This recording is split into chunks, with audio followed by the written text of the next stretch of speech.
அஸ்ஸலாமு அலைக்கும் வரஹ்மத்துல்லாஹி வபரகாத்து.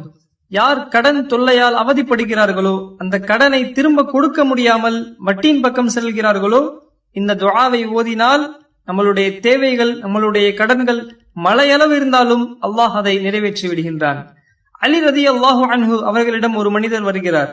வந்து, எனக்கு பணம் தேவைப்படுகிறது, எனக்கு வருமானமும் இல்லை, எனக்கு வேலையும் இல்லை என்று முறையிட்டார். அதற்கு அலி ரலியல்லாஹு அன்ஹு அவர்கள், நான் உனக்கு சில வார்த்தைகளை கற்றுத்தரட்டுமா என்று கேட்டார்கள். அந்த வார்த்தை நபி ஸல்லல்லாஹு அலைஹி வஸல்லம் அவர்கள் எனக்கு கற்றுக் கொடுத்த வார்த்தைகள் என்று கூறினார்கள். அந்த வார்த்தைகளை நீ கூறினால் உன்னுடைய தேவைகள், உன்னுடைய கடன்கள் மலையளவு இருந்தாலும் அல்லாஹ் அதை நிறைவேற்றி விடுகிறான் என்று கூறினார்கள். அதற்கு அந்த மனிதர், உடனே கூறுங்கள் என்றார்கள். அல்லாஹும்ம க்ஃபினி பிஹலாலிக அன் ஹராமிக வ அக்னினி பிஃபضலிக அம்மன் சிவாக. யா அல்லாஹ், நீ எதையெல்லாம் ஹலாலாக ஆக்கியிருக்கிறாயோ அதிலிருந்து எனக்கு நீ போதுமாக்கி வைப்பாயாக. நீ எதையெல்லாம் தடுத்திருக்கிறாயோ அதிலிருந்து என்னை நீ பாதுகாத்து விடுவாயாக.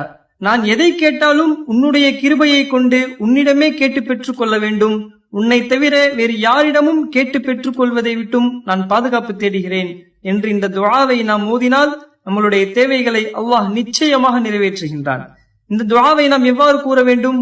நம்மளுடைய கடனின் கவலையை விட, நம்மளுடைய தேவையை விட அல்லாஹ் எனக்கு கொடுப்பான் என்கிற நம்பிக்கை நம்மளுடைய உள்ளத்தில் அதிகமாக இருக்க வேண்டும்.